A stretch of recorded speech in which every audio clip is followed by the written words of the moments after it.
Oke, baik. Assalamualaikum warahmatullahi wabarakatuh. Selamat sore semuanya.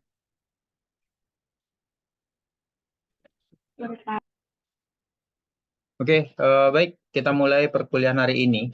Jadi ini adalah pertemuan materi ketiga di mata kuliah ICT, Information Communication and Technology Fundamental. Jadi untuk pertemuan kuliah hari ini sebenarnya ada dua topik yang nantinya bakalan kita bahas karena di topik ketiga ini tentang sistem software dan nantinya bakalan ada bagaimana sih mekanisme pada saat nanti kalau misalkan teman-teman em, berkarir di dunia pengembangan aplikasi ataupun pengembangan teknologi nanti apa aja sih tahap-tahap dan komponen yang harus diterapkan agar nantinya si project itu bisa berjalan sesuai dengan kebutuhan seperti itu. Nah, jadi untuk pertemuan hari ini ada dua topik sebenarnya yang nantinya bakalan kita bahas. Pertama itu ya sistem software dan juga ada tentang komponen dari sistem informasi seperti itu. Nah, secara garis besar untuk sistem software ini mungkin teman-teman juga sudah familiar dengan pembahasannya. Nanti secara detailnya teman-teman bisa saja baca-baca saja untuk si sistem software ini. Karena nanti di dalam sistem software ini akan membahas tentang ya introduction si software itu bagaimana, apa sih software itu, dan juga di dalamnya itu nanti ada tentang operating system yang dimana secara basic ya teman-teman juga sudah pernah kalau misalkan emang mengambil mata kuliah teknologi dari awal pasti sudah familiar juga tentang si operating system itu dan setiap hari pada saat teman-teman buka laptop lalu menjalankan si laptop atau PC-nya pasti berhubungan dengan operating system. Nah, contohnya apa dari operating system ya? Contohnya ada Microsoft Windows, ada Windows, lalu ada Mac OS kalau yang menggunakan Apple, lalu ada Linux. Nah, mungkin teman-teman semua lebih familiar penggunaan Microsoft Windows, yang dimana sekarang ya udah sampai Windows 11 ya untuk operating system si komputernya. Dan ini juga sudah familiar buat teman-teman. Jadi untuk operating system nanti teman-teman bisa baca-baca saja. Lalu di sini ada function of an operating system. Jadi apa sih fungsi dari operating system itu dan bagaimana sih mekanismenya? Contohnya kayak gini untuk managing computer resource. Jadi setiap PC ataupun setiap komputer, laptop dan sebagainya ya pasti nantinya bakalan apa namanya menggunakan operating system untuk menjalankan beberapa fungsi-fungsi ataupun resource yang ada di sistemnya seperti itu.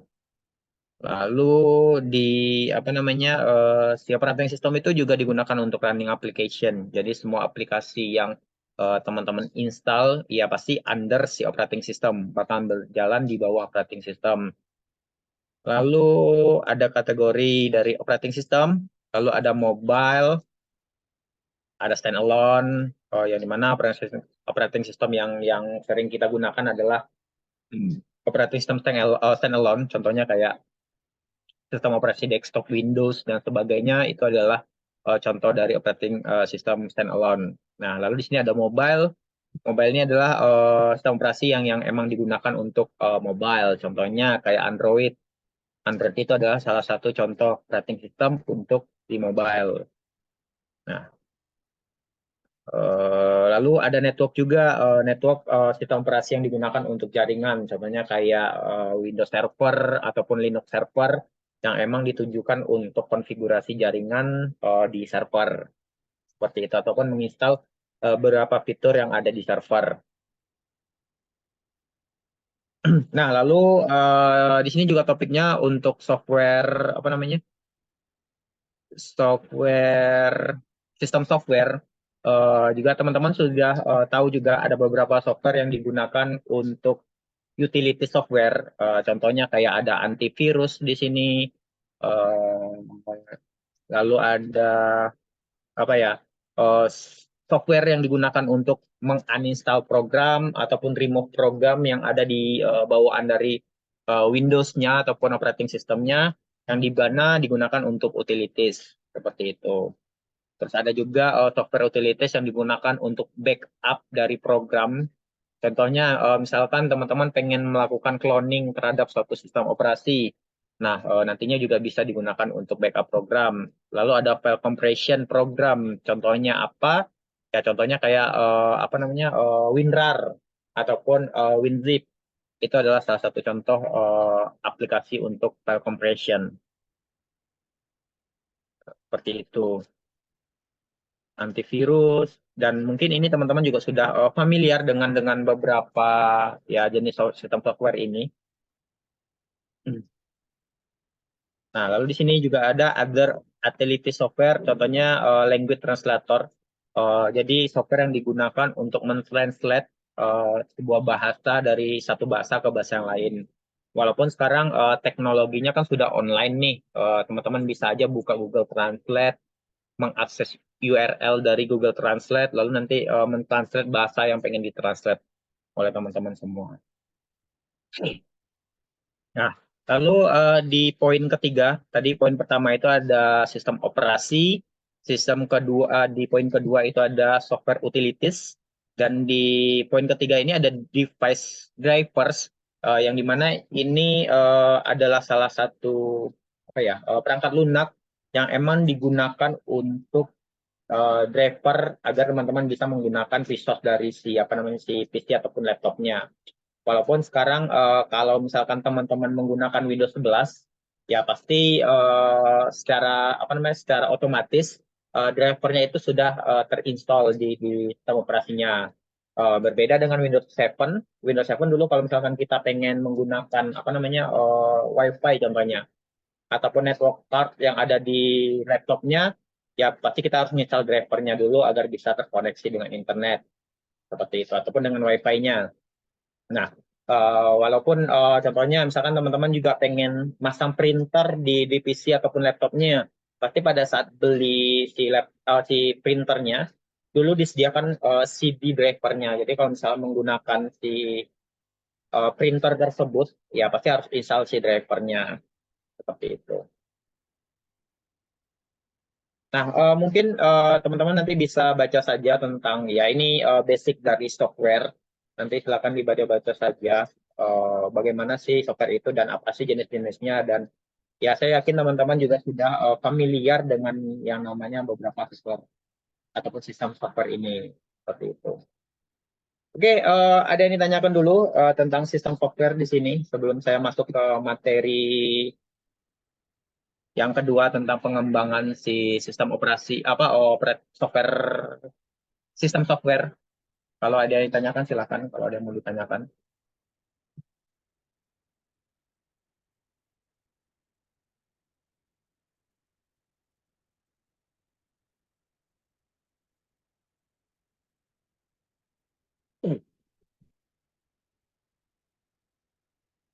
Oke, baik.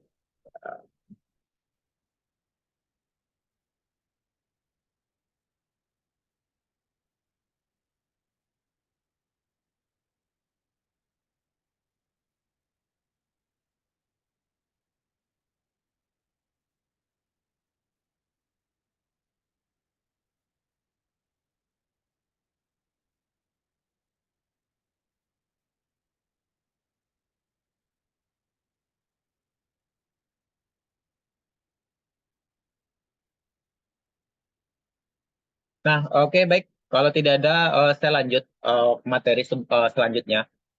Materi selanjutnya kita masuk ke komponen sistem informasi. Jadi ini adalah sebenarnya tahapan yang dimana kalau misalkan teman-teman di site si developer ataupun di sisi developer pengembangan aplikasi. Jadi sebelumnya tadi di materi sebelumnya ada apa software sistem software yang dimana sepertinya pada saat sekarang orang-orang yang non berkuliah teknologi juga pasti sudah familiar dengan beberapa aplikasi tersebut seperti itu.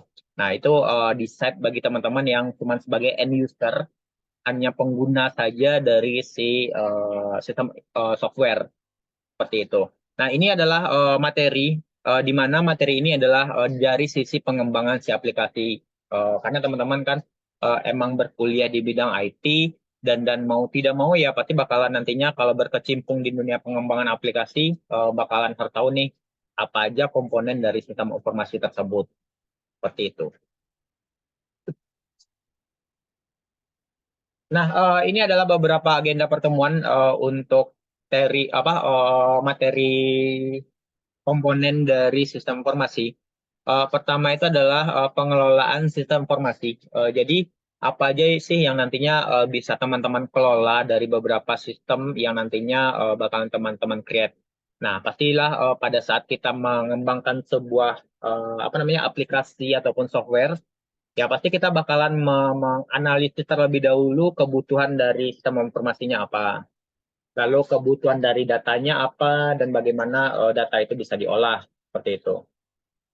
Nah, lalu di poin kedua ada jenis-jenis dari sistem informasi. Apa aja sih jenisnya dan tujuan dari pengembangannya itu untuk apa aja sih? Dan juga yang ketiga ada pengembangan sistem informasi. Jadi secara teorinya sebenarnya ada beberapa tahapan ataupun ada beberapa step-step yang bisa teman-teman lakukan untuk melakukan pengembangan dari sistem informasi tersebut. Seperti itu. Nah, oke, pertama kita masuk dulu ke pengelolaan sistem informasi. Nah, di sini ada sedikit definisi dari sistem informasi. Jadi teman-teman bisa lihat ada 4 poin untuk definisi dari sistem informasi. Poin pertama, sistem informasi itu adalah serangkaian hardware, software, data manusia, dan prosedur yang bekerja sama untuk memproduksi informasi. Jadi secara garis besar, sistem informasi itu pasti komponennya ada hardware. Hardware itu bisa teman-teman gunakan ya si PC, laptop, ataupun server nantinya. Lalu ada software, software yang nantinya bakalan digunakan ataupun bakalan berinteraksi dengan si brandware-nya ataupun user-nya. Lalu ada data, data ini yang nantinya bakalan diolah oleh si software-nya dan juga ada manusia sebagai pengguna dari si software tersebut, software ataupun hardware tersebut nantinya. Dan juga ada prosedur juga yang bekerja sama untuk memproduksi informasi. Nah, prosedur di sini apa? Contohnya nantinya ada perhitungan, ada kalkulasi, ada rata-rata dan sebagainya. Teman-teman bisa menambahkan prosedurnya. Ataupun nantinya salah satu prosedur yang sering digunakan di sistem informasi, contohnya kayak rule dari usernya, apakah usernya cuma hak aksesnya user biasa saja, ataupun admin, ataupun super admin. Nah, itu juga salah satu prosedur yang bisa digunakan, yang membedakan akses dari setiap informasi yang didapat oleh si usernya. Nah, lalu di sini ada definisi dari prosedur tersebut adalah suatu instruksi ataupun serangkaian instruksi yang diikuti oleh users untuk menyelesaikan kegiatannya. Seperti itu contohnya, kayak ada aritmatika tadi, lalu ada penjumlahan, pengurangan, misalkan teman-teman mau bikin aplikasi e-commerce lah contohnya e-commerce. Ya, pasti nantinya bakalan ada total bayar dari si usernya, lalu ada misalkan ada diskon, berapa diskonnya nanti perlu dikalkulasi di sistemnya. Seperti itu. Nah, lalu di sini kegunaan umum dari sistem informasi termasuk kategori dari sistem informasi yang dapat digunakan oleh hampir semua bagian di dalam perusahaan. Jadi, kalau misalkan teman-teman mau penerapan di sistem informasi di dalam perusahaan, ya pasti nantinya bakalan banyak sekali lini-lini yang dapat menggunakan sistem informasi ataupun software yang teman-teman bikin. Makanya di sebuah software itu nantinya ada hak akses yang nantinya mengatur kegiatan dari si usernya. Nah, lalu sistem informasi terintegrasi digunakan oleh banyak bagian dan memfasilitasi berbagai informasi ataupun information sharing dan komunikasi dalam perusahaan. Jadi intinya tujuannya dari sistem informasi yang nantinya bakalan teman-teman bangun dan teman-teman bikin, ya nantinya pasti untuk pengolahan data. Pasti bakalan ada data yang bakalan diolah dan nantinya akan data yang di-sharing seperti itu. Contohnya kayak teman-teman bikin aplikasi e-commerce lah. Ya pasti bakalan ada informasi yang bakal di-sharing. Contohnya kayak produk yang nantinya bakalan di-sharing ke user ataupun penggunanya. Seperti itu. Lalu sharing informasi harganya. lalu sharing informasi diskonnya. Nah, itu juga adalah tujuan dari si sistem informasi tersebut. Seperti itu. Nah, lalu di sini juga ada alasan mengapa si SI dan TI tersebut, kenapa ya sekarang gencar-gencarnya sistem informasi dan teknologi informasi, karena ya impact dari teknologi yang dimana dapat mempermudah, dapat memudahkan semua pekerjaan dari manusia. Nah, di sini ada 4 poin mengapa sih alasan dari SI dan TI tersebut. Pertama itu ada fondasi untuk melakukan bisnis. Mungkin teman-teman sudah lihat juga lah tren sekarang. Dan saya yakin di sini teman-teman juga sudah pernah lah berbelanja di e-commerce. Contohnya kayak Bukalapak, Shopee, lalu ataupun di sini juga ada teman-teman yang menggunakan trading saham dan sebagainya untuk bisnis ataupun untuk untuk untuk melakukan bisnis transaction dan sebagainya. Nah, itu adalah bentuk dari perubahan dari teknologi yang tren teknologi yang berubah dari masa ke masa seperti itu. Nah, lalu di alasan kedua, produktivitas meningkat karena penggunaan TI sebagai alat untuk inovasi. Nah, mungkin di pertemuan pertama saya sudah menyinggung juga tentang industri 4.0 dan impact-nya, yang dimana sekarang perusahaan dan berbagai macam industri berlomba-lomba bagaimana caranya untuk melakukan meningkatkan produktivitas dari si perusahaannya. Bisa itu produktivitas pabriknya ataupun produktivitas untuk mensuplai barang dan sebagainya. Nah, pasti minimal ada teknologi lah yang digunakan ataupun TI yang digunakan untuk mengimplementasikan agar si produksi dari produktivitas itu bisa meningkat. Seperti itu. Nah, lalu di poin ketiga, kesempatan dan keuntungan strategik dalam hal ini mengambil peluang pasar, membangun produk baru dan menciptakan jasa baru yang sangat memerlukan investasi di teknologi informasi. Seperti itu. Nah, sekarang teman-teman lihat sajalah beberapa orang-orang non-teknologi, non-IT, ataupun non berkuliah dengan teknologi, ya pasti perkuliahannya menyerempet ke teknologi. Contohnya, beberapa waktu lalu karena pandemi, perkuliahan teman-teman dari misalkan ekonomi contohnya harus dilaksanakan secara daring, dan salah satu opsi dari teknologi yang digunakan adalah aplikasi Zoom. Nah, itu adalah bentuk juga mendorong teman-teman non teknologi ataupun non IT ya harus mau tidak mau harus mempergunakan teknologi tersebut, dan nantinya mau tidak mau juga bakal menyerempet ke teknologi informasi juga seperti itu. Dan juga beberapa teman-teman yang mengambil jurusan non TI, non teknologi informasi, contohnya kayak teman-teman teknik industri ataupun teman-teman dari ekonomi, beberapa juga sudah ada beberapa mata kuliahnya tentang bahasa pemrograman. Tapi bedanya tidak spesifik teman-teman yang di teknologi informasi seperti itu. Nah, lalu di poin yang keempat, memberikan peluang bisnis baru dan akan mendapat keuntungan strategik dari pesaing apabila dapat memberikan perbedaan atau keunikan dibanding pesaingnya. Jadi teknologi informasi ataupun SI ini juga salah satu digunakan untuk sebagai pesaing untuk keuntungan dari sebuah perusahaan. Contohnya apa? Contohnya kayak misalkan ada satu perusahaan webnya ini lebih bagus nih daripada perusahaan ini. Ya tentu beberapa klien ataupun beberapa yang ingin membangun aplikasi di perusahaan tersebut ya pasti bakal memilih bukti konkret dari hasil si perusahaan tersebut seperti itu. Ataupun teman-teman lebih memilih beberapa e-commerce. Oh kayaknya e-commerce ini fiturnya lebih banyak nih, terus culture-nya lebih banyak nih, ya pasti teman-teman bakal lebih memilih e-commerce yang lebih menguntungkan teman-teman dan lebih memudahkan teman-teman dalam melakukan pekerjaannya seperti itu. Jadi ini adalah beberapa 4 poin alasan mengapa sih SI dan TI itu emang diperlukan pada kondisi dan era pada saat sekarang seperti itu. Nah, lalu di sini ada siklus dari informasi tersebut. yang dimana ini juga sepertinya juga sudah pernah teman-teman terapkan dan juga sudah familiar oleh teman-teman. Di sini ada beberapa main model yang digunakan oleh siklus si informasi tersebut.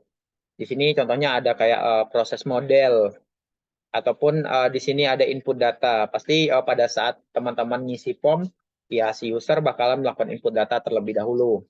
Lalu nanti datanya diproses, lalu dimasukkan ke dalam database untuk disimpan. Lalu nantinya kalau misalkan butuh proses, butuh model ataupun butuh perhitungan, nanti bakalan dihasilkan di outputnya. Nah, bakalan dihasilkan di outputnya di sini. Nah, lalu nantinya bakalan dilihat oleh penerima ataupun usernya. Kalau misalkan nantinya, oh sebenarnya ini kurang nih ataupun kurang apa namanya, kurang memuaskan hasilnya ataupun teman-teman pengen mencari barang di e-commerce, kok kayaknya ini tidak cocok. Nah, pasti teman-teman bakalan mengulang lagi dari input awal ataupun nyari keyword yang tepat ataupun merubah keywordnya. Jadi siklusnya dari si sistem informasi ataupun informasi pasti bakal looping seperti ini. Di pertemuan sebelumnya juga ada beberapa diagram dari sistem informasi, ada open loop dan ada closed loop. Nah, ini adalah bentuk dari closed loop. Dia pasti looping selalu looping. Kalau misalkan nantinya hasil yang didapat tidak sesuai, nanti pasti bakal mengulang ke input datanya. Seperti itu. Nah, jadi itu adalah beberapa pengelolaan dari sistem informasi dan nantinya teman-teman bisa saja berlandasan kepada poin-poin ataupun model-model ini. Jadi nantinya pasti kalau misalkan bikin software, apalagi teman-teman yang sudah beberapa kali bikin project tentang pengembangan software dan sebagainya yang menggunakan sistem CRUD, ya pasti nanti bakal ada input datanya, lalu ada prosesnya, lalu ada outputnya, lalu ada penerimanya ataupun siapa sih yang menggunakan si aplikasinya, dan lalu nanti bakalan menampilkan hasilnya seperti itu. Oke, ada yang ditanyakan dulu sampai di sini, silakan sebelum masuk ke jenis-jenis dari sistem informasi. Silakan kalau ada yang mau ditanyakan.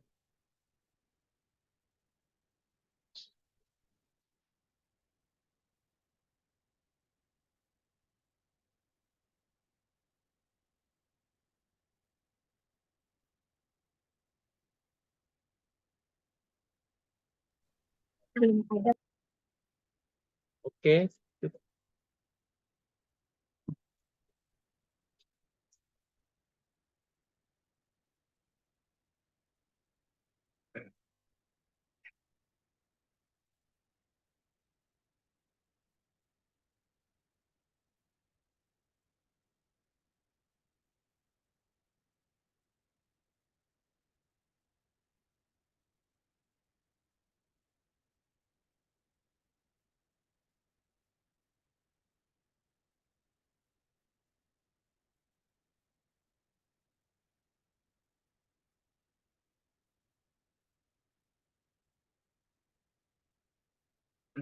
Oke, baik. Kalau tidak ada pertanyaan, saya lanjut. Nah, di poin selanjutnya, di sini ada beberapa jenis-jenis dari sistem informasi, yang dimana kita bisa melakukan klasifikasi. Nah, kita bisa melakukan klasifikasi terhadap sistem informasi. Jadi, teman-teman bisa membedakan si sistem informasi itu bisa berdasarkan dengan fungsinya, lalu bisa berdasarkan dari penggunanya apa, dan bisa diklasifikasi berdasarkan kebutuhan dari sistem informasinya. Lalu ada berbagai cara untuk mengelompokkan sistem informasi secara umum yang dipakai, di antara lain didasarkan pada level organisasi. Misalkan ini si sistem informasinya mau dibikin untuk organisasi apa sih? Contohnya bisa saja nantinya si aplikasi ini digunakan untuk orang-orang UMKM misalkan, yang notabene hanya butuh informasi tentang produknya, lalu nanti kalau misalkan mau pesan ya tinggal klik link dan nanti bakal ngedirect ke WhatsApp bisnisnya misalkan. Nah, otomatis itu hanya tampilan si webnya saja tanpa harus terkoneksi ke database. Nah, kalau misalkan teman-teman pengen organisasi yang lebih high lagi ataupun lebih di-expand lagi, ya bisa saja nantinya menggunakan database untuk penyimpanan data skala besar. Lalu ada berdasarkan area fungsional, jadi seperti yang saya jelaskan tadi bisa berdasarkan fungsinya. Lalu ada dukungan yang diberikan untuk siapa saja. Lalu ada aktivitas manajemen dan ada berdasarkan kategori lainnya. Nah, kalau misalkan kita bedah, bentuknya seperti ini. Nah, ada level organisasi, tadi ada area fungsional, lalu ada dukungan yang tersedia di sini, dan ada aktivitas manajemen dan ada arsitektur sistem seperti itu. Nah, pertama kita masuk dulu ke level organisasi. Di sini teman-teman bisa klasifikasi berdasarkan level organisasi. Ada 3 bentuk, bisa untuk informasi per departemen, misalkan satu perusahaan ini udah shuttle lah di bidangnya dan udah besar misalkan. Setiap divisi ataupun setiap departemen ini butuh beberapa aplikasi nih. Ya, pasti bakalan berbeda setiap fungsi departemennya. Contohnya kayak departemen untuk keuangan misalkan. Nah, pasti bakal beda dengan departemen untuk SDM seperti itu. Pasti kalau misalkan keuangan pasti ada data currency, nilai, terus ada data keuangan dan sebagainya. Nanti kalau misalkan di departemen SDM ataupun humas ya pasti bakalan ada info kontak-kontak dari karyawannya dan sebagainya. Nah, lalu ada sistem informasi perusahaan, biasanya digunakan untuk web-web perusahaan untuk untuk introduction si perusahaan ini bergerak di bidang apa sih gitu. Lalu apa aja sih yang dilakukan oleh si perusahaannya, lalu perusahaannya ini pernah menangani klien seperti apa saja, nanti bisa dibikin di sistem informasi perusahaannya. Lalu sistem informasi antar organisasi. Misalkan ada satu company dengan company yang lain bekerja sama ataupun ada company A memiliki anak perusahaan misalkan. Nah, bisa saja antar si company itu memiliki sistem informasi yang berbeda tapi tetap terintegrasi satu sama lain seperti itu. Nah, lalu di sini ada area fungsional berdasarkan fungsional ada sistem informasi akuntansi, ada keuangan, manufaktur, SDM, dan pemasaran. Tentunya dengan membedakan si sistem informasi ini, ya kebutuhannya dan specification dari sistem informasinya juga bakal berbeda. Kita berdasarkan dengan dukungan yang tersedia. Sebentar. Nah, ada berdasarkan dukungan yang tersedia. Di sini teman-teman bisa lihat ada sistem informasi untuk pemrosesan transaksi. Contohnya kayak teman-teman berbelanja di e-commerce misalkan, ya pasti bakalan ada proses transaksi, lalu si e-commerce itu bekerja sama dengan jasa pengiriman atau kurir yang disediakan dan sebagainya. Lalu ada sistem informasi manajemen untuk melakukan manajemen terhadap bisa untuk karyawannya ataupun untuk data-data yang ada di perusahaan tersebut. Lalu ada otomasi perkantoran bisa digunakan untuk pengambilan keputusan di perkantoran. Lalu ada pendukungan keputusan, misalkan di suatu pabrik sudah menggunakan ataupun menerapkan AI di dalamnya untuk menentukan ini produknya layak atau tidak layak untuk di-publish ataupun diedarkan seperti itu. Lalu ada aktivitas manajemen, jadi ini adalah beberapa sistem informasi yang digunakan untuk yang melakukan manajemen terhadap suatu tindakan ataupun suatu kegiatan. Contohnya kayak ada sistem informasi manajerial bisa digunakan untuk siapa aja sih manajer ataupun siapa aja sih struktur organisasi yang ada di suatu perusahaan. Lalu ada arsitektur sistem yang dimana arsitektur sistem ini lebih ke teknis sebenarnya. Contohnya di sini ada sistem komputer pribadi.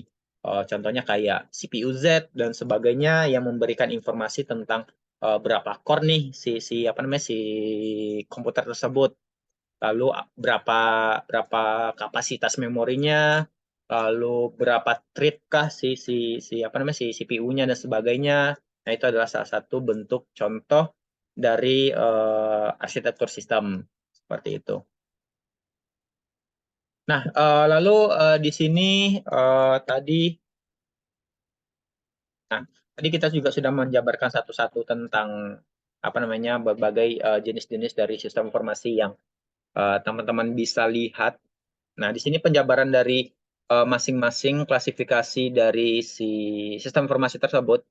tadi ada sistem informasi menurut level organisasi, yang dimana berdasarkan level organisasi, sistem informasi dikelompokkan menjadi tadi ada sistem informasi departemen, lalu ada sistem informasi perusahaan, dan ada sistem informasi antar organisasi. Nah, salah satu contohnya tadi saya tambahkan si Bukalapak ataupun Tokopedia bekerja sama dengan ekspedisi paket ataupun pengantaran paket seperti itu.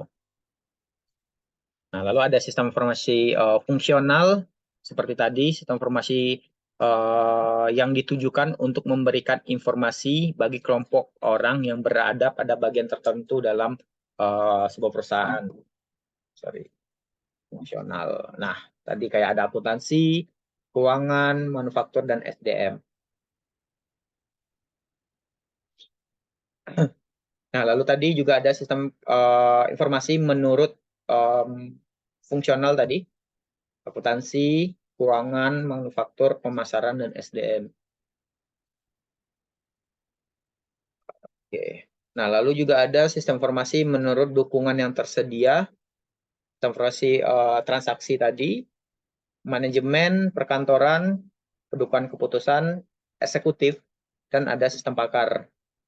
Bisa saja sistem pakar ini untuk pengambilan keputusan dari suatu masalah ataupun kegiatan yang ada di perusahaan tersebut. Ini juga sudah tadi sistem informasi menurut aktivitas manajemen. Contohnya adalah ya contohnya ada di sini Office Automation System ataupun OAS ataupun Microsoft Excel, yang dimana teman-teman nantinya ya bisa bikin perhitungan di Excel-nya, input nilainya diolah dan nanti bisa mengambil keputusan. Terus menurut aktivitas manajemennya seperti itu. Nah, jadi itu adalah beberapa dari jenis-jenis sistem informasi. Nantinya bisa saja teman-teman gunakan berdasar kebutuhan dari si kliennya seperti apa. Lalu kebutuhan dari penggunanya seperti apa, ya nanti bisa disesuaikan seperti itu. Oke, ada yang tanyakan dulu, silakan. Kalau ada yang kurang jelas, boleh.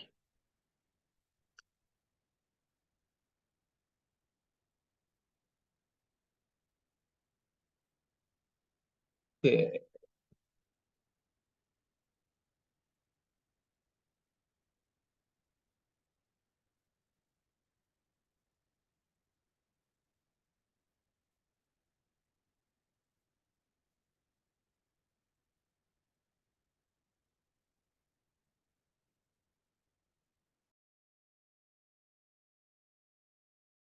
Oke, sorry kayaknya saya ada masalah dengan koneksi jaringan deh. Sorry, sorry.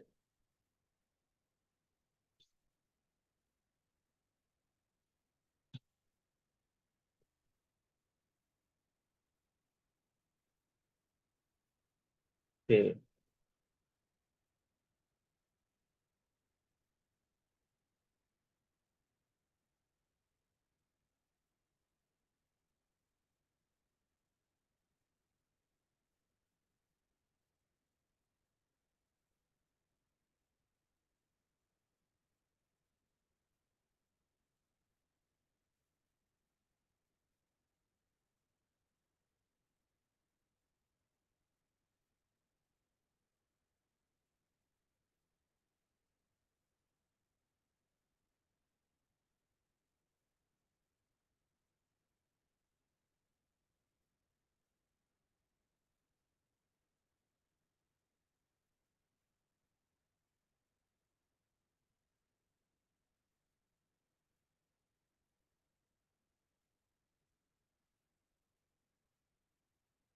Oke, baik. Kalau tidak ada pertanyaan, saya lanjut.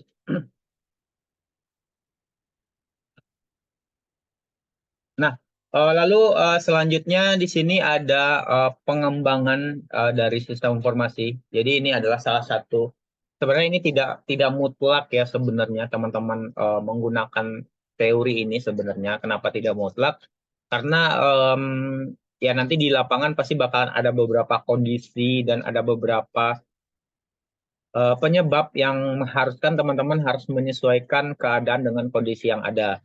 seperti itu. Nah, setidaknya teman-teman bisa melakukan pendekatan terhadap apa aja sih proses-proses yang nantinya bisa digunakan untuk pengembangan dari sistem informasi seperti itu. Nah, pertama kita masuk dulu ke ya definisi dari pengembangan dari sistem. Jadi karena teman-teman ya berkuliah di dunia teknologi, pasti nanti kalau misalkan teman-teman bergerak ataupun yang nantinya bakalan berkarir di developer pengembangan baik itu web, mobile ataupun desktop dan sebagainya. Nah, nanti bakalan ya bakalan mengalami yang namanya pengembangan sebuah sistem. Nah, yang dimana dilakukan dengan metodologi suatu proses standar yang diikuti oleh organisasi untuk melaksanakan seluruh langkah yang diperlukan untuk menganalisa, merancang, mengimplementasikan, dan memilih sistem informasi. Nah, contoh terdekatnya adalah misalkan teman-teman nanti kalau misalkan melakukan ataupun mengerjakan tugas akhir, ya pasti nantinya teman-teman bakalan cari topik dulu nih. Apa nih topik yang pengen teman-teman angkat untuk melakukan ataupun mengerjakan tugas akhirnya. Seperti itu. Pasti bakal melakukan analisa terlebih dahulu, lalu masalah yang pengen di-solve ataupun diselesaikan dengan sistem informasinya apa, seperti itu. Nah, lalu mencari sumber-sumber yang terkait untuk si topiknya. Nah, dan juga nantinya setelah itu, after that, pasti teman-teman bakalan merancang si sistem informasinya. Bisa ngoding, ataupun bisa mengimplementasi ataupun menggunakan software yang sudah ada sesuai dengan kebutuhannya. Nah, kalau misalkan sudah dirancang, bikin diagram bloknya dan sebagainya, teman-teman bisa mengimplementasikannya. Lalu mengimplementasikan apa aja yang dirancang tadi, lalu apa aja kebutuhan yang dirancang tadi, dan nanti bisa diimplementasikan. Lalu memelihara sistem informasi. Jadi kalau misalkan di tugas akhir ya pasti nantinya bakalan ada hasil dari penelitiannya. Teman-teman harus menjabarkan apa sih yang teman-teman dapat dari penelitian yang teman-teman lakukan. Seperti itu. Tapi berbeda dengan apa namanya dengan project ataupun proyek yang nantinya teman-teman kerjakan kalau misalkan sudah bergerak di dunia profesional ataupun di dunia industri, ya nanti bakalan ada tahapan maintenance terhadap si software yang teman-teman kembangkan seperti itu. Nah, tahapan maintenance tersebut apa sih yang dilakukan? Nah, teman-teman bisa melakukan misalkan ada bug, ya mau tidak mau teman-teman harus apa namanya menyelesaikan bug ataupun memperbaiki bug yang terjadi. Nah, lalu di sini metodologi klasik yang digunakan dikenal dengan istilah SDLC, yaitu System Development Life Cycle. Jadi ini adalah tahapan ataupun life cycle dari si pengembangan dari sebuah sistem seperti itu. Nah, di sini ada beberapa pendapat dari para ahli tentang tahapan dari SDLC tersebut. Nah, teman-teman bisa lihat menurut Alter tahun 1992, yaitu inisiasi, pengembangan, implementasi, dan operasi perawatan. Ini adalah step-stepnya ya sebenarnya yang dilakukan oleh beberapa para ahli, yang dimana tahapannya sebenarnya hampir sama. Kalau misalkan teman-teman lihat ya pasti bakalan ada identifikasi, ada studi kelayakan, ada perencanaan, ada definisi dari proyek, yang dimana ya teman-teman harus mengetahui dulu nih kebutuhan dari si usernya apa. Lalu kalau misalkan teman-teman melakukan penelitian, pasti apa sih yang dibutuhkan di penelitian tersebut. Seperti itu. Nah, setelah itu ya pasti bakalan melakukan pengembangan. Ada yang melakukan pengembangan di sini. Nah, di sini ada melakukan pengembangan ataupun ada rencana awal didesain, lalu ada inisiasi dan perencanaan proyek, lalu ada analisis juga dan juga ada studi sistem juga. Sebenarnya intinya sama, intinya adalah untuk mendesain si sistem itu mau dibawa kemana ataupun mau dibikin seperti apa. Dan di sini juga akhir hasilnya juga pasti ada perawatan juga. Uh, di sini juga ada perawatan, ada pasca instalasi. Yang dimana ya itu salah satu tahapan yang teman-teman lakukan agar si sistem itu bakal tetap berjalan dan berguna sesuai dengan kebutuhan si software tersebut. Nah, lalu ini adalah siklus dari pengembangan aplikasi tersebut. Tadi saya juga sudah jelaskan, pasti tahapan awalnya adalah melakukan analisis terhadap sistem yang dibangun, contohnya kayak studi kelayakan dan analisis kebutuhan. Nah, studi kelayakan di sini tujuannya apa? Tujuannya adalah si sistem ini make sense nggak sih mau dibangun seperti itu, make sense nggak sih mau dikembangkan seperti itu. Lalu bisa saja nantinya menganalisis apa aja sih kendala-kendala yang mungkin bisa terjadi pada saat melakukan pengembangan ataupun setelah pengembangan seperti itu. Lalu analisis kebutuhan, kebutuhan apa saja sih yang pengen digunakan ataupun dirancang oleh si sistemnya. Nah, setelah dirasa itu selesai, nah teman-teman bisa masuk ke desain sistem nih. Tapi pada saat desain sistem itu terjadi, kalau misalkan pada saat desain sistem, oh ternyata masih ada yang kurang nih pada saat melakukan desain sistemnya, kayak perancangan konseptualnya ataupun perancangan fisiknya, ya di sini teman-teman bisa lihat diagramnya bisa balik lagi ke analisis sistem. Sampai dirasa fix dan oke, nah nanti bisa dilanjutkan ke implementasi sistem. Nah ternyata di implementasi sistem ternyata ada yang kurang juga. Ya nanti bisa saja balik ke desain sistem. Dia bakal ngelooping selalu terus-menerus sampai si si aplikasi tersebut sesuai dengan kebutuhan yang sudah ada. Nah, lalu sampai walaupun sampai akhir pun di operasi dan pemeliharaan itu kemungkinan untuk balik ke step selanjutnya itu masih masih bakalan ada seperti itu. Jadi teman-teman bisa saja nantinya ternyata oh udah clear nih, udah selesai ternyata ada kebutuhan yang ternyata nge-crash ataupun bentrok. Nah, mau tidak mau ya teman-teman nantinya akan balik lagi ke analisis sistem bisa saja seperti itu. Nah, lalu di sini ada tahapan dari analisis sistem. Pertama itu dimulai karena adanya permintaan terhadap sistem baru. Bisa saja nantinya ada klien ataupun pengguna pengen bikin aplikasi seperti ini. Nanti bakalan dikasih spesifikasi aplikasinya seperti apa, lalu data yang dibutuhkan dan informasi yang pengen ditampilkan dan dimasukkan apa. Nah, nanti teman-teman bisa langsung ke desain dan implementasinya.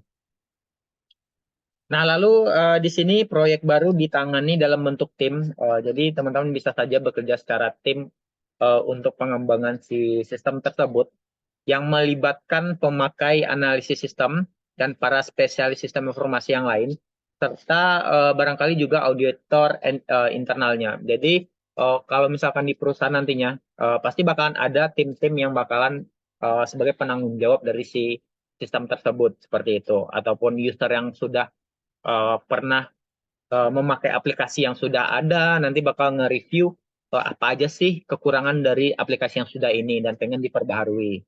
Ataupun dari pihak pengembangnya yang bakalan menganalisa, oh ini bisa diimplementasikan. Oh ini sepertinya ada beberapa kendala yang nantinya bakal diimplementasikan, itu mungkin saja bisa terjadi.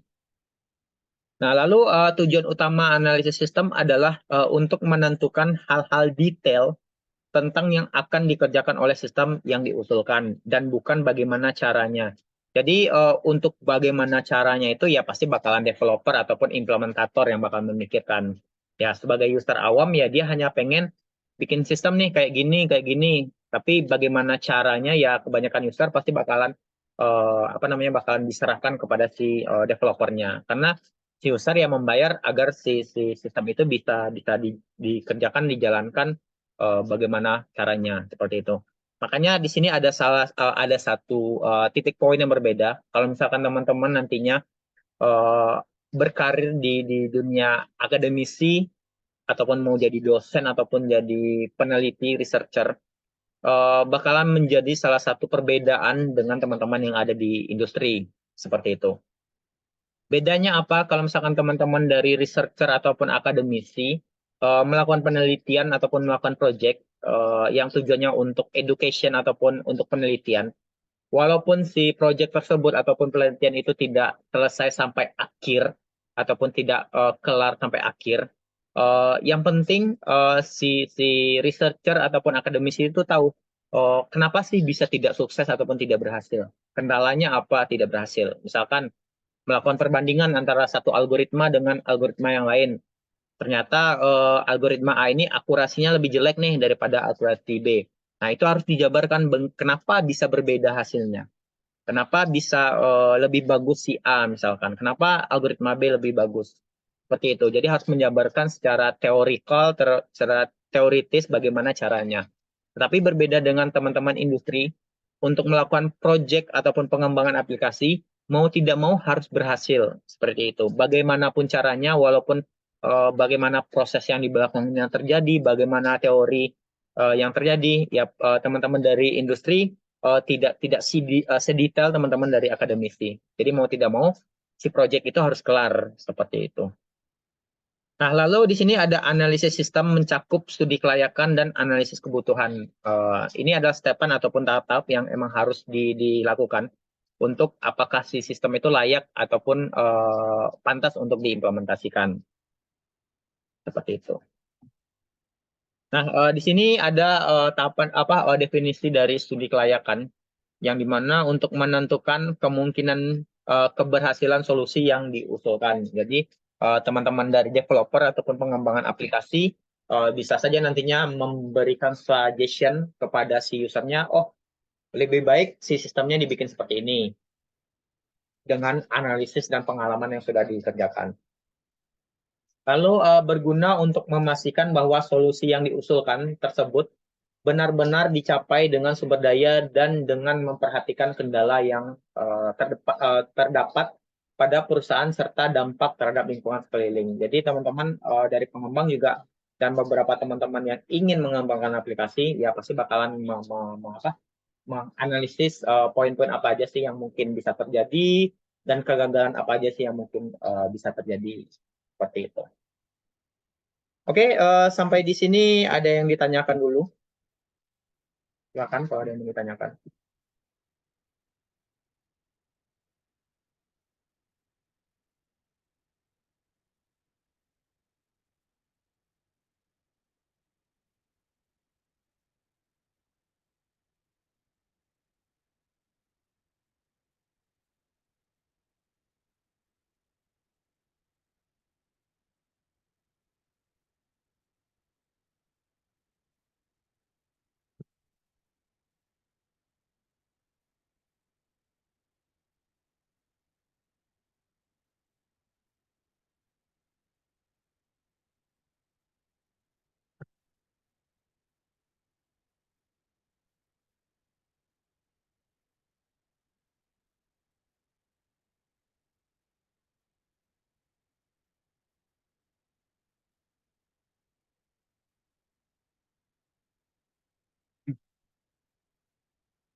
Oke, baik. Kalau tidak ada pertanyaan, saya lanjut.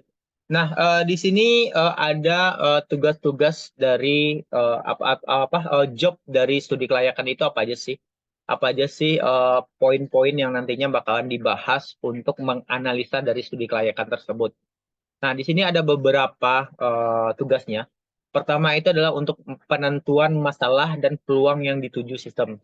Jadi ya nantinya si pengembang eh, bersama si pengguna ataupun user pasti bakal menentukan dulu apa aja sih masalah yang mungkin bakal terjadi dan peluang-peluang keberhasilan dari si apa namanya si poin-poin itu seberapa persen dan bisa diimplementasikan. Seperti itu. Lalu pembentukan sasaran sistem baru secara keseluruhan. Jadi tujuan dari aplikasi itu buat apa sih? Lalu apa aja sih data yang pengen disimpan ataupun yang pengen di-input oleh usernya seperti apa? Lalu mengidentifikasi para pemakai sistem. Jadi ini adalah tahapan yang sangat diperlukan juga, di mana siapa sih pengguna dari aplikasi tersebut?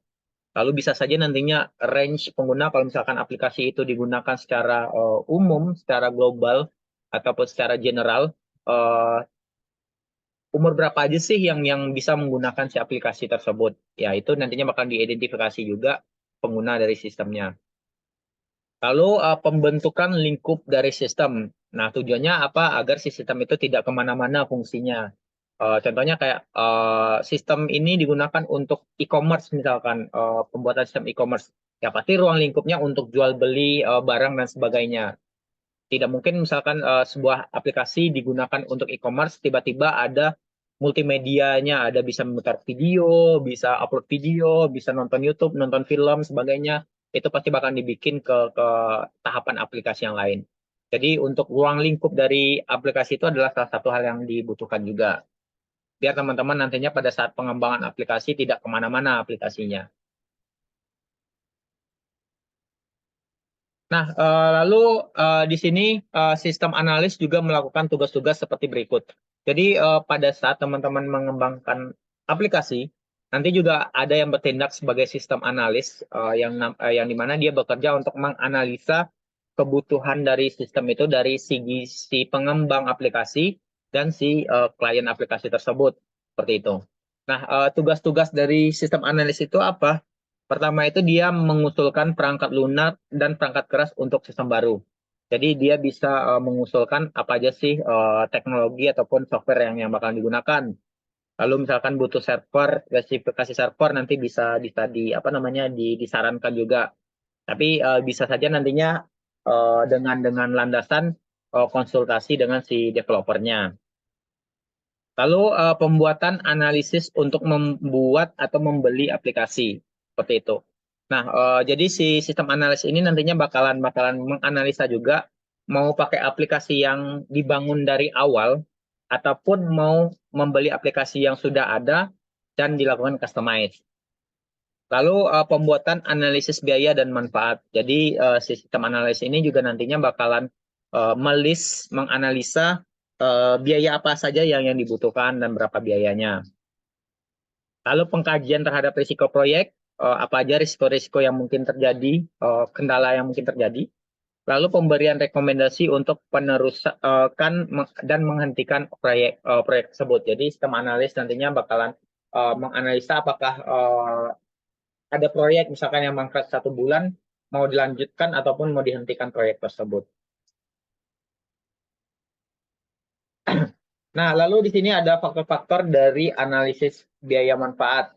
Jadi apa aja sih yang biasanya dianalisis untuk tahapan biaya? Bisa saja nantinya waktu analisis sistem, lalu waktu pemrograman, lalu waktu pemakaian, berapa lama sih sistem ini bakalan berjalan terus di server, lalu ada biaya jasa dan sebagainya. Ini juga nantinya bakalan dianalisis ataupun nantinya analisis biaya dan manfaat untuk operasinya, seperti biaya komputernya, bisa server, biaya komunikasi dan sebagainya, lalu biaya staf pengoperasinya, lalu biaya pertumbuhan pemakai dan biaya pemeliharaan ataupun maintenance. Seperti itu.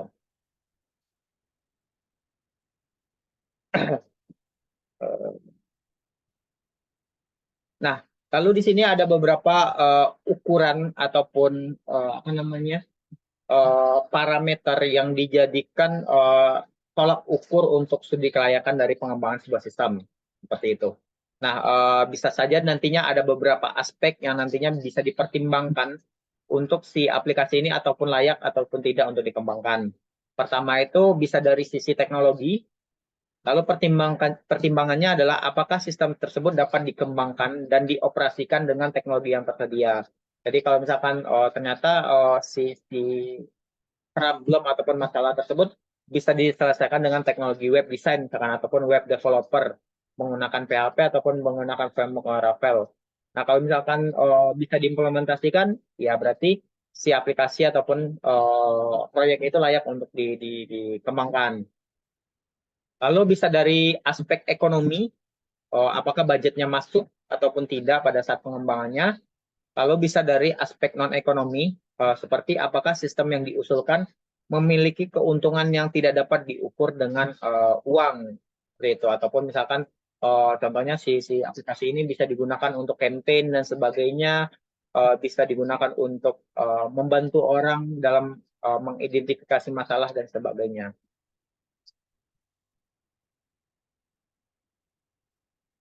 Nah, lalu bisa juga di aspek organisasi ataupun operasional, apakah sistem yang diusulkan bisa cocok dengan budaya organisasi, apakah usernya bisa menggunakan dengan gampang ataupun mudah, lalu apakah level keahlian digunakan pada sistem baru sesuai dengan pegawai yang akan mengoperasikannya. Jadi di sini juga nantinya kalau misalkan dibutuhkan pelatihan terhadap penggunaan si software tersebut, maka akan dilakukan pelatihan ataupun apa namanya pengenalan terhadap si aplikasinya. Lalu bisa dari aspek jadwal, mungkinkah penerapan sistem tersebut sesuai dengan jadwal yang telah ditetapkan? Apakah timeline dari si project tersebut bisa rampung dan selesai sesuai dengan jadwal ataupun timeline yang sudah digunakan? Lalu ada kendala hukum, etika, dan yang lainnya. Seperti apakah sistem yang diusulkan itu tidak bertentangan dengan etika hukum, seperti itu, apakah tidak ada kebocoran data ataupun security-nya sudah oke dan sebagainya.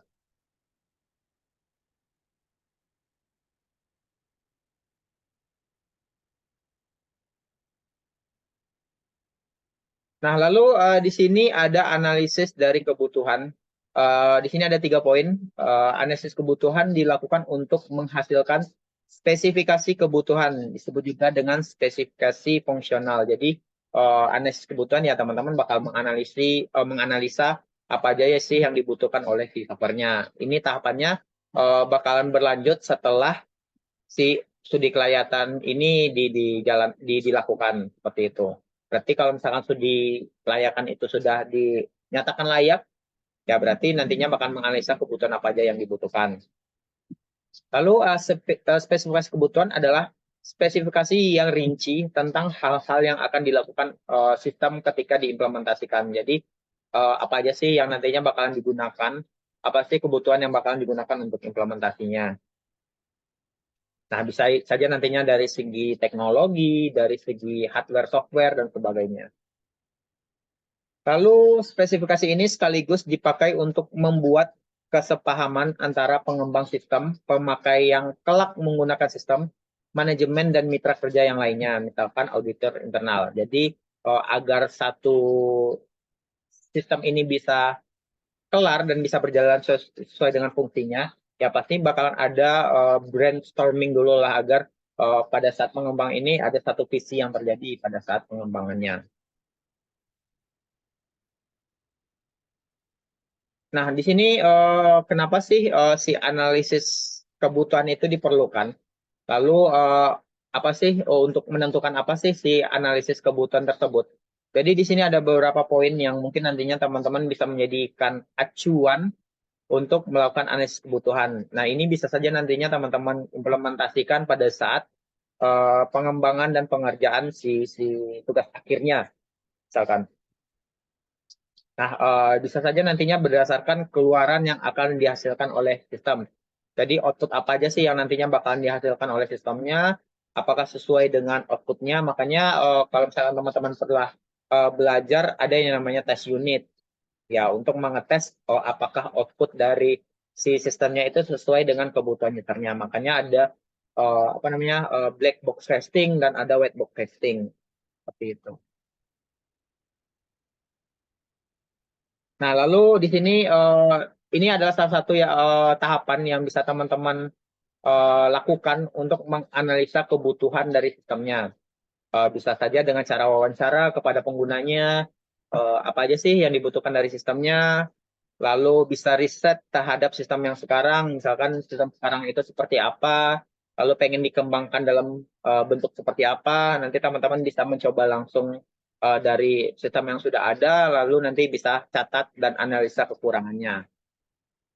Lalu bisa berdasarkan observasi dari lapangan, lalu bisa terhadap pengamatan sistem yang serupa. Jadi teman-teman bisa menganalisa dari sistem yang serupa, apa aja sih fitur-fiturnya, nanti bisa saja diimplementasikan ke fitur yang teman-teman bikin. Seperti itu. Nah, di sini ada beberapa yang kegiatan yang sering terjadi pada saat analisis kebutuhan dengan klien misalkan. Di sini ada bentuk analogi sebenarnya. Misalkan teman-teman pada saat melakukan keinginan dari si kliennya adalah seperti gambar A ini. Jadi kebutuhannya adalah pemakai menurut analisis sistem saat diwawancara. Nah, nanti bisa saja pada saat kebutuhan pemakai yang cukup direalisasikan menurut analisis sistem. Jadi sepertinya ada beberapa fitur nih kayaknya tidak dibutuhkan dan bisa diakomodir oleh fitur yang lain. Seperti itu. Lalu bisa saja nantinya pada saat analisis si programmer ada kendala dan nantinya bakalan berbeda lagi bentuk dari implementasinya. Nah, lalu nantinya ada juga sistem yang sebenarnya diinginkan oleh pemakainya di lapangan. Jadi nantinya bakalan ada beberapa perspektif. Kalau misalkan dari awal perspektif yang ditanamkan itu berbeda pada saat pengembangan. Seperti itu. Nah, lalu biasanya desain sistem itu pasti bakalan bentuk seperti ini. Pasti nantinya bakalan tahapan dari analisis sistem. Lalu nantinya teman-teman bakal mendesain sistemnya itu seperti apa. Yang dimana di dalamnya itu bisa evaluasi alternatif dan rancangan. Seperti apa sistem yang bakalan teman-teman rancang. Lalu melakukan spesifikasi dari perancangan itu. Seperti apa aja hardware yang digunakan, seperti apa hardware yang digunakan. Lalu nantinya hardware dan hasil analisis itu bakalan teman-teman bikin dalam bentuk laporan untuk nantinya bakalan diimplementasikan seperti itu. Dan nantinya bakalan melakukan perancangan terhadap fisiknya seperti lakukan pengodingan ataupun pengogaman. Dan nantinya bakalan butuh dokumentasi hasil akhir. Kalau misalkan teman-teman melakukan tugas akhir kan pasti bakalan ada bentuk laporan tuh. Nah, itu adalah bentuk dokumentasi dari proyek yang teman-teman lakukan seperti itu. Nah, nantinya di hasil endingnya bakalan melakukan operasi dan pemeliharaan dari sistem tersebut agar sistem itu tetap bisa berjalan dan berfungsi sesuai dengan kebutuhannya. Seperti itu. Oke. Nah, oke, baik. Sampai di sini ada yang tanyakan mungkin silakan untuk beberapa teori untuk pengembangan aplikasinya dan harapan saya ya teman-teman bisa minimal bisa mengimplementasikan pada saat teman-teman nantinya melakukan tugas akhir misalkan seperti itu ataupun minimal untuk melakukan tugas lah tugas-tugas perkuliahan dan sebagainya agar hasil dari hasil dari penelitian teman-teman ataupun hasil dari tugas teman-teman itu bisa lebih terstruktur seperti itu. Oke, ada yang tanyakan sampai di sini silakan. Kalau ada yang mau ditanyakan atau ada yang kurang jelas.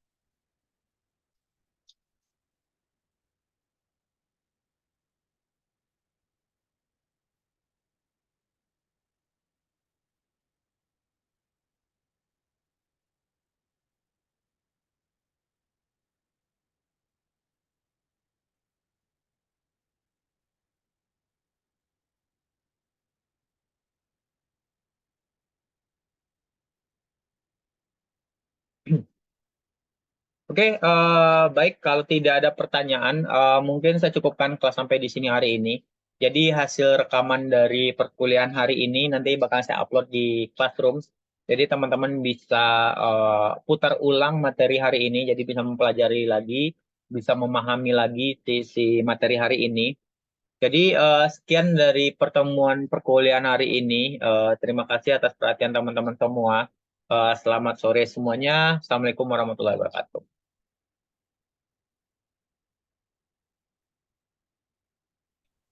Waalaikumsalam warahmatullahi wabarakatuh. Makasih, Pak.